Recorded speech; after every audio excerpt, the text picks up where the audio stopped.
салом бинандагони азиз, барномаи ахбори озодӣ аз студияи марказии радиои озодӣ тақдими шумо мешавад ва ман Шалои Гулхоҷа ҳастам ҳамроҳатон.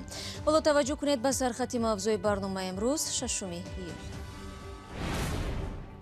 паёмади заминҷунбии сокинони минтақаи Рашт аз зарар ба манзилҳояшон мегӯянд, Кумитаи ҳолатҳои фавқулода ҳанӯз хисоротро эълон накардааст. аз номнависӣ то нархи билет ба парвозҳои чартерӣ, сафири Тоҷикистон дар Русия ба шикояти муҳоҷирон посух медиҳад. мо ҳамон беморони вазнину пиронсолону омиладорону донишҷӯёнро пас гардонда истодаем, аммо мардум ҳоланд хоҳишмандо зиёданд ва ҳама мехоҳанд ки ба ватан баргарданд. Русия оғӯшашро барои муҳоҷирон боз хоҳад кард, зеро барои рушди иқтисоди кишвар нерӯи корӣ кофӣ набудааст.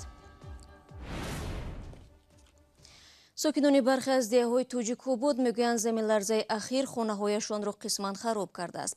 Заминларзаи сахт рӯзи 4 июл Тоҷикистонро такон дод. Ба иттилои идораҳои зилзилашиносии ҷаҳон, маркази заминларза дар 200 километрии шарқи Душанбе ва 50 километр дуртар аз минтақаи Рашт будааст. бошандагони ноҳияи Тоҷикобод ба радиои озодӣ чанд наворе фиристоданд ки хонаҳои зарардида аз заминларзаро нишон медиҳад.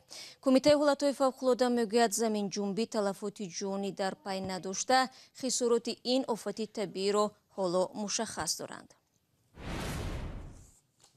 ташкили парвозҳои чартерӣ барои овардани тоҷикони дармонда аз Русия, ки аз охири моҳи июн оғоз шуд, дар байни муҳоҷирон мояи баҳсу нофаҳмиҳо шудааст.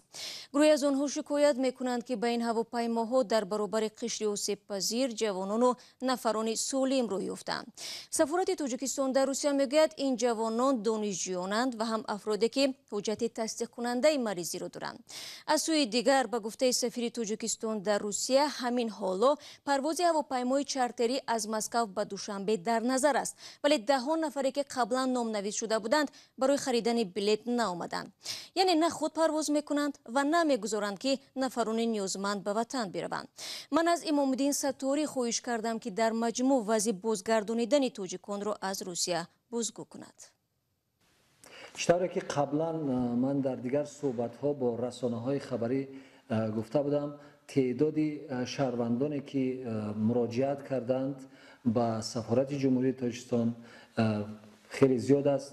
зиёда аз 8000 нафар ариза доданд, ҳам ба тариқи онлайн ва ба сафорат омаданд ва он парвозҳое ки мо дар аввал ба нақша гирифта будем, тибқи супориши президенти ҷумҳурии Тоҷикистон муҳтарам Ои Раҳмон, он парвозҳо нокофӣ буданд ва бо 8 парвоз намешуд теъдоди зиёди шаҳрвандона ба ватан баргардонем ва тибқи супориши президенти ҷумҳурии Тоҷикистон ин парвозҳо 13 парвози иловагӣ аз ҷониби Федератсияи Россия дархост карда шуд ва аллакай парвозҳо ба анҷом расида истоданд.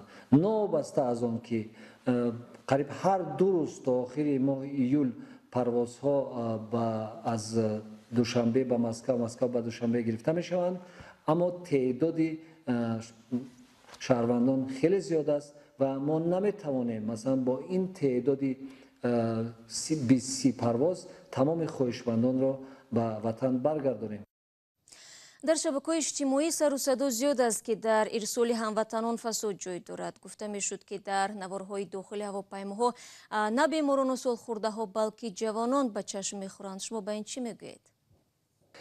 барои пешгирӣ аз вазъияте ки ба амал меояд, мо медонистем, ки теъдоди шаҳрвандоне ки ба ватан пас мегарданд аз теъдоди парвозҳое ки ҳаст ба маротиб зиёд аст.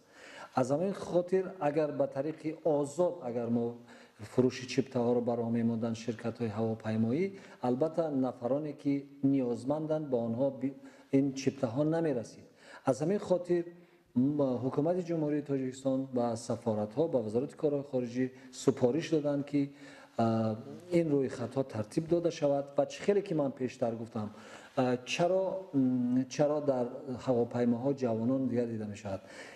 агар гӯем ки 8000 нафар ариза дода бошанд, мо дар 184 нафаре ки дар ҳавопаймо ҷо мегиранд, мо гӯем ки 30-40% беморон, 20-30 نفر زنهای حامله‌دار، زنهایی که کودک خرد دارند و چه که من پیشتر گفتم دانشجویانی که دانشگاه را ختم کردن و اونا شرایطی بود باش در اینجا دیگر ندارن و پس اونا هم باید برگردن. نفرانی هستند که به سفرهای خدمتی اومدند و باید اونا برگردن، اونا هم هستند. از همین خاطر تصوراتی به میان میاد که چرا اونجا بغیر از پیرانسالان و بیماران باز نفرانی صحتمند هم هستند. البته تعداد نفرایی که صحت هستند دانشجویان هستند از تعداد بیماران و پیرانسالان کمتر هستند. البته нархгузорӣ ба дасти ширкатҳои ҳавопаймоӣ аст, вале аз он нархе ки сафорат тахмин мекард баландтар шуд. дар ин бора, яъне дар бораи нархи билети ҳавопаймо чӣ гуфта метавонед? баъзеҳо шикоят доранд ки 40 000 рубл аст билет, на 23 ё ин ки 24 000 рубл. چرا که من گفتم مردم شهروندان ما بلیط ها را چیپته ها را در کاسه شرکت های سومانر یا تاجیکر در فرودگاه ها میخرند. یعنی که سفارت چیپته نمی فروشد. سفارت در اساسی من همون قراری که کمیسیونی که در نزد سفارت هست از جانب در هیئت کمیسیون کارمندان سفارت، رهبران نمایندگی های مقامات دولتی تاجیکستان که در فدراسیون روسیه هستند، اعضاهای دیاسپوراهای تاجیکستان در آنجا هستند، انتخاب کرده می شود. و ما از جانب روسیه برای آنکه نرخ چیپته ها بلند نشود درخواست کرده بودیم که شرکت های هواپیمایی ما از تاجیکستان هم شهروندان فدراسیون روسیه را به روسیه برند و از فدراسیون روسیه شهروندان ما را برگردانند. در صورتی که اگر هواپیما از دو طرف شهروندان میبرند، در این صورت نرخ هواپیما هم پس می شود و در وقت اما یک چند پرواز به شرکت های هواپیمایی ما اجازه دادن که اونا شهروندان ما را بیارند، اما دو سه پرواز آخری که هست شهروندان هواپیمای تاجیکستان از تاجیکستان به فدراسیون روسیه خالی می‌آیند و از اینجا شهروندان میبرند. البته این به نرخ هواپیما تاثیر میکند. با سپاس از سفیر تاجیکستان در مسکو. بینندگان عزیز, صحبت کامل را میتوانید بعد چند وقت در آزادی ویدیو پیدا نمایید.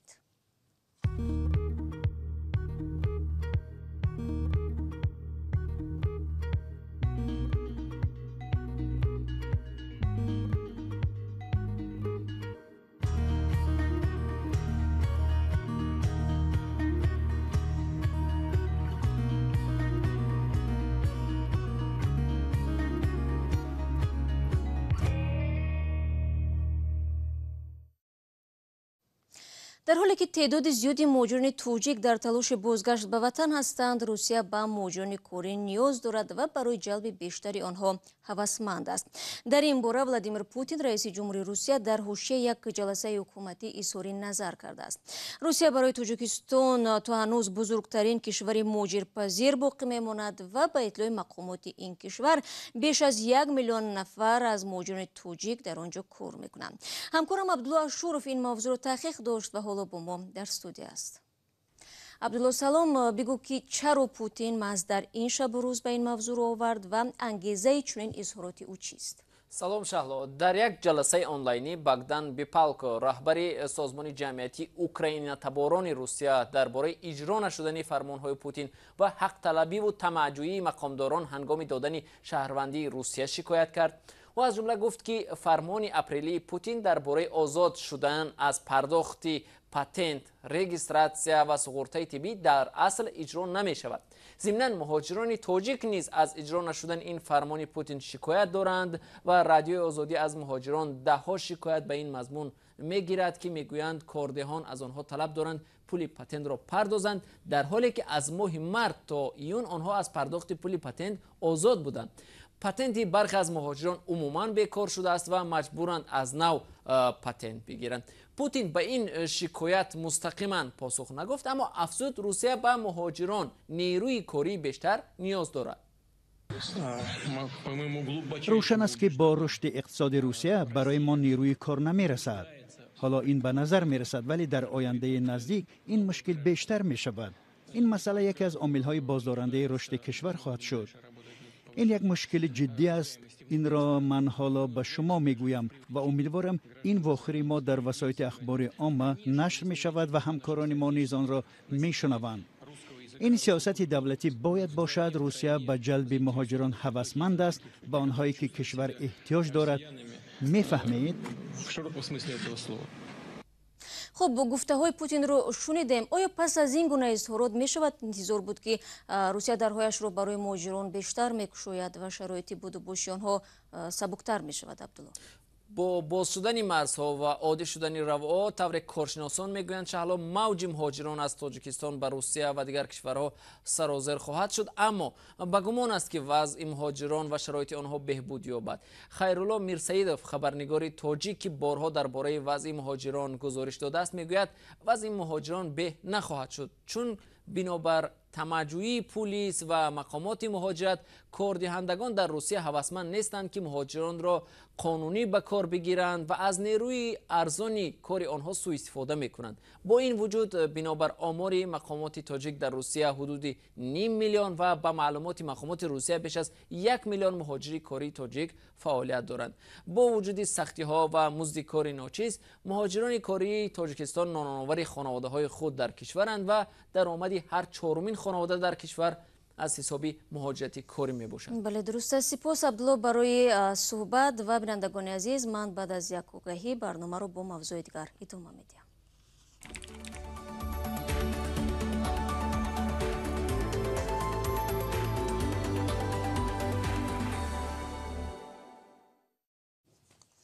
روز یکشنبه در هندوستان بزرگترین طبابتگاه موقتی کووید 19 در روی عالم درهایش را باز نمود.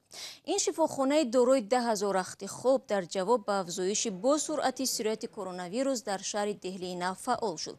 دیروز در هندوستان نزدیک 25,000 نفر گرفتار کرونا ویروس شده، بیش از 600 کس از این وبا به هلاکت رسیدند. فعلا در این کشور بیش از 673 نفر گرفتار بیماری کووید 19 شدند. حالا در هندوستان موسم باران ها آغاز یافتن، نگرانی زیاد است که شماره گرفتاران بیشتر خواهد شد. یک مرد ظاهراً در تشویش از پاندمی کرونا ویروس امیدوار است که نقاب طلایی او را از این بیماری حمایت میکند. نظر طبیبان درباره نقاب طلایی معلوم نیست، ولی این جهاز گرانبها توجه خبرنگاران هندی را به خود جلب کرد. اسکندر خواجه میرزاده موضوع را ادامه میدهد. یک مرد در ولایت جنوبی مهاراشتر هندوستان برای حمایت از سرایت کرونا ویروس برای خود نقاب طلایی فرمایش داده است.